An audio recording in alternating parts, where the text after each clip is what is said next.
Oh, more Oscar-nominated movies. Well, if you look at the lineup, one of these things is not like the other, and then all of a sudden it is a lot like all the others. But let's get into this horror comedy thrill ride that is Get Out, and is it worth all the buzz? I'm Ben Davies, this is Pure Hollywood.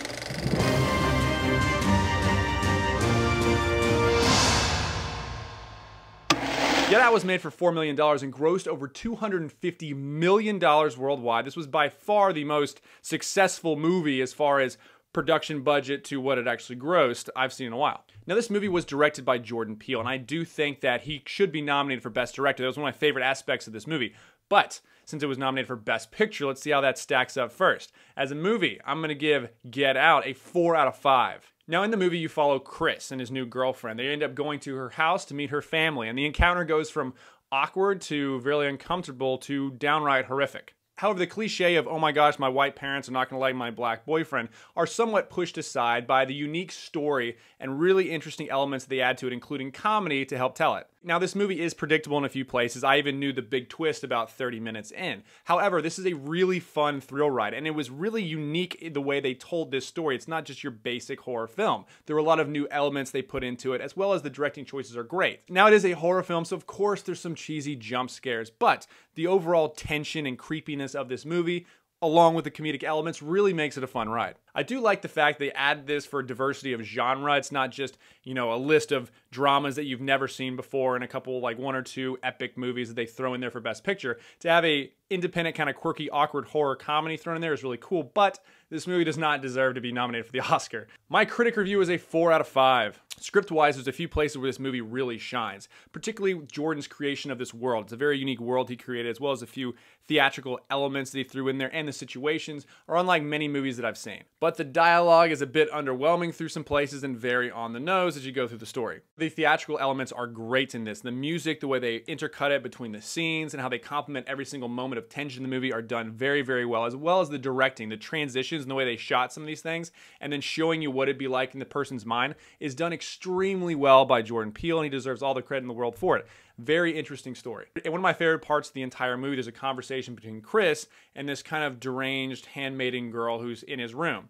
She starts talking to him, and the camera does not leave her face. She starts to break and act crazy, and they don't give you a moment to breathe. They never cut away camera, so you're just stuck on this girl, and you're just asking for the scene to end or asking for it to cut away to his face or something, and they leave you there to leave that tension, that awkwardness, and then that just push right in front of your face. It's fantastic. However, they so intentionally just steered this movie into white people are racist, America's oppressive, all those kind of cliches, which is to be expected for most, you know, Oscar-nominated films, but this movie really took the white racist people to a whole new level. And though the racism element may have pushed it into the Oscars, I really think it hurt it as a movie, and I want to explain why. By trying to play the racial element the entire movie, it really gilds the lily and foreshadows everything that's going to happen. As soon as you drive in with this couple and see the black help on the lawn and in the house, you know exactly what's going to go on here. If you have seen the movie, just think about this for a second. If it had just been a typical looking cast, just like a regular diverse cast or whatever, it would have been so much more interesting to go through the story and realize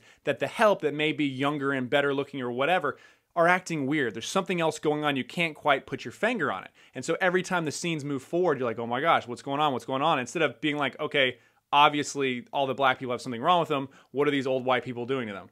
That would have made the tension of this movie way more interesting and a much better film, I think, in general as a whole. But it might not have been nominated for the Oscar because they completely played into the white America is racist card the entire time. But the worst part to me is not just that the white people are racist. On the contrary, white people aren't just racist. The reason for the horrors of this movie are because the black people around them are superior in every way and cooler. I'm really not exaggerating this. This is in the dialogue throughout the entire movie. In this movie, white people are literally selling black slaves on the block to be used as some meat vessel slave thing to take advantage of their superior talents. In golf, in sex, in athletics, and even photography. Yes, I am not kidding. I wish I was. Yes, they really do say this and they emphasize it throughout the movie, even when they're describing what this procedure is of how they hijack these poor black people. Now, this movie is obviously speaking out towards racism to the nth degree, but it takes it even one step forward by even constantly saying that there's a black superiority as well, and that's one of the main driving points of racism.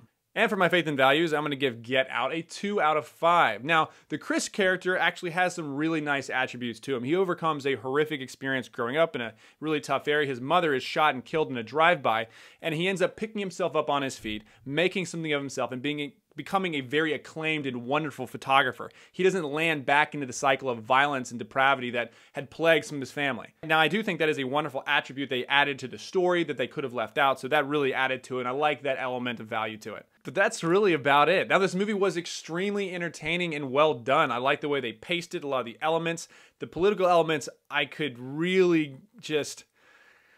it was just so on the nose in your face. I really didn't know what to do about it except try to hope for the next scene. And of course, it was still entertaining throughout it with the comedy, suspense, and horrors. It was a really fun ride. And though it was extremely left-leaning and in your face, it does deserve some acclaim and did very well at the box office because of it. But unfortunately, it really is one of the most agenda-driven movies I've seen in a long time. I'm Ben Davies. This is Pure Hollywood.